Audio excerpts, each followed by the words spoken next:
Welcome back to my channel. यहाँ हम अपना नया टॉपिक स्टार्ट करने वाले हैं क्लास 11 चैप्टर नंबर 4 हिस्ट्री का, protest movement against colonial rule.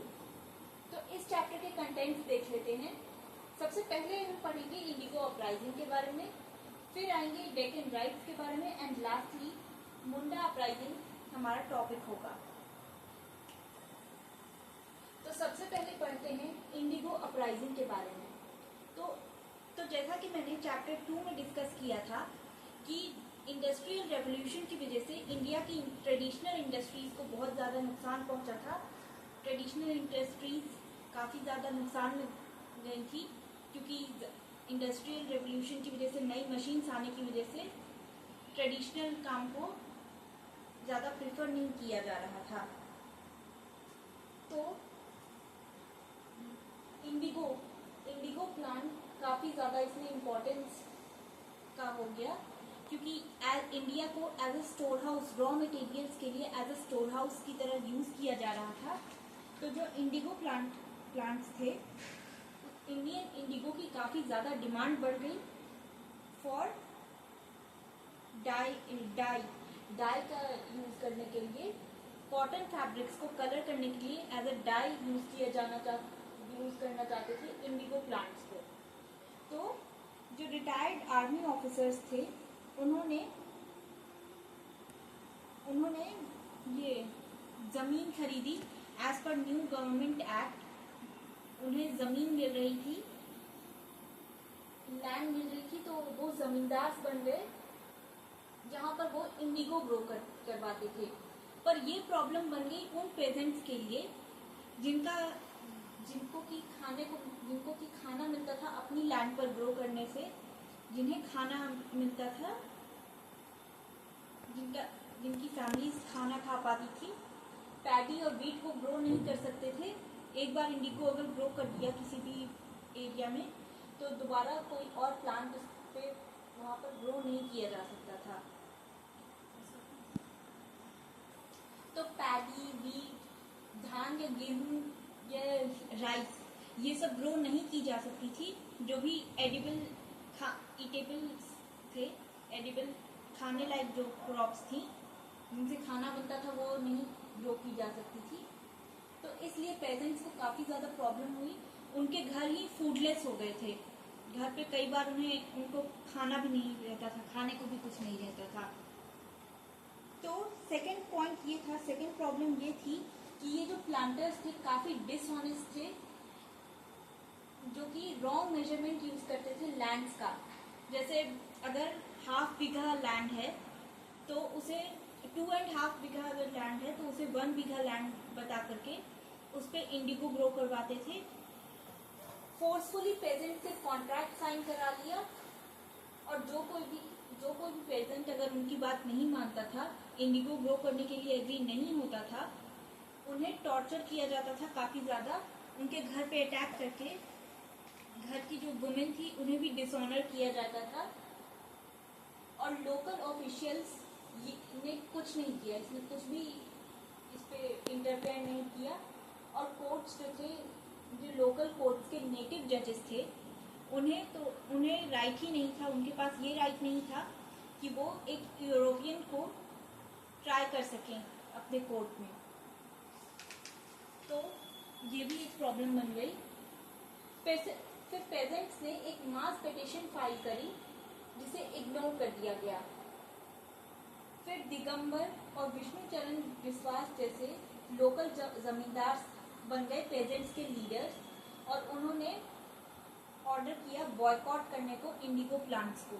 Indigo का कल्टीवेशन बॉयकॉट करने के लिए इन्होंने ऑर्डर दिया। तो पेजेंट्स ने नॉन वायलेंट प्रोटेस्ट अपना जारी रखा और वॉलेंटरीली प्रिजन भी गए। बॉयकॉट मूवमेंट बंगाल के कई सारे डिस्ट्रिक्ट में 1860 में स्प्रेड हो गया था। And in the mean time कई सारे जो यंग एजुकेटेड जो इंडिविजुअल्स थे, इंटेलेक्चुअल्स थे, उन्होंने स्टैंड लिया पेजेंट्स के साथ पेजेंट्स के साथ स्टैंड लिया। जैसे हरीश चंद्र मुखर्जी जो कि एक काफ़ी प्रोमिनेंट जर्नलिस्ट थे और एडिटर थे हिंदू पेट्रियट नाम के एक न्यूज़पेपर के। उन्होंने आर्टिकल्स लिखे presenting the facts and data, articles लिखे इंडिगो कल्टीवेशन और उसके साथ उसकी वजह से हो रहे टॉर्चर के ऊपर। दीनबंधु मित्रा ने एक ड्रामा प्रेजेंट किया, ड्रामा कंपोज किया नील दर्पण, जिसमें कि काफ़ी अच्छे से बताया गया है पेजेंट्स के साथ जो भी टॉर्चर हो रहा था बाय द जमींदार्स। और इसमें इन सारी चीज़ों ने बहुत ही ज़्यादा पॉपुलैरिटी गेन करी एंड फाइनली गवर्नर ग्रांट ने जो कि काफ़ी ज़्यादा बिटर एक्सपीरियंस था उनका संथल रेबिलियन की वजह से, उन्होंने एक प्रोक्लेमेशन डिक्लेयर कर दिया कि कोई भी पेजेंट को इंडिगो उसकी विल के अगेंस्ट इंडिगो सो करने के लिए, इंडिगो प्लांट करने के लिए नहीं फोर्स किया जाएगा। और एक इंडिगो कमीशन अपॉइंट करी to keep a check on this matter. तो ये इंडिगो मूवमेंट या ब्लू म्यूटिनी भी जिसे कहते हैं, ये काफ़ी मास सिविल डिसोबीडियंस मूवमेंट था जिसने कि काफ़ी ज़्यादा पॉपुलैरिटी गेन करी और हिंदूज और मुस्लिम पेजेंट्स इसमें साथ खड़े हुए थे। तो हमारा अगला टॉपिक है डेक्कन राइट्स। तो डेक्कन राइट्स से पहले ये जान लेते हैं, तो डेक्कन में जो पेजेंट्स थे वो विक्टिम्स थे रेवतवारी सेटलमेंट के। मैंने पहले भी परमानेंट सेटलमेंट और रेवतवारी सेटलमेंट पर वीडियोस बनाई हुई हैं, आप उसे जाकर देख सकते हैं। तो ये पेजेंट्स एक्सप्लॉयटेशन हो रहा था इनका रेवतवारी सेटलमेंट की वजह से। फिर इन्होंने रिवोल्ट किया एक्सप्लॉयटेशन अगेंस्ट लैंडलॉर्ड्स, महाजन्स और मनी लेंडर्स के अगेंस्ट रिवोल्ट किया। तो सबसे पहले तो वहाँ का जो सबसे पॉपुलर क्रॉप था वो थी कॉटन। कॉटन वहाँ सबसे ज़्यादा प्रिंसिपल प्रोडक्ट था उस रीजन का, और उनका जो लाइवलीहुड था उनका लाइवलीहुड कॉटन से ही चलता था पेजेंट्स का। और वहाँ के पेजेंट्स को कहा जाता था कुनबी पेजेंट्स। तो कुनबी पेजेंट्स ने काफ़ी ज़्यादा लोन लिए थे लोकल लैंडलॉर्ड से, बोरो करके काफ़ी हाई इंटरेस्ट पर लोन लिया था कल्टीवेशन के एक्सपेंसेस को लेकर के। लेकिन 1870 में क्या हुआ, कॉटन की प्राइस काफ़ी ज़्यादा डाउन जाने लगी। तो अपने लोन्स चुकाने के लिए ये काफ़ी ज़्यादा बहुत ग्रेट प्रॉब्लम हो गई डेक्कन पेजेंट्स के लिए, क्योंकि उन्होंने काफ़ी ज़्यादा इन्वेस्टमेंट किया था कॉटन को लेकर, कॉटन के लिए। तो उन्होंने अपनी लैंड को गिरवी रख करके लोन चुकाने की कोशिश करी। तो फिर लैंडलॉर्ड्स ने, मनी लेंडर्स जो थे, उन्होंने ये प्रॉपर्टी सेल कर दी, जिसकी वजह से कुनबी पेजेंट्स ने रिवोल्ट किया। वहीं पूना और अहमदनगर में पेजेंट्स ने सोशली बॉयकॉट किया मनी लेंडर्स को, फिर रिवोल्ट किया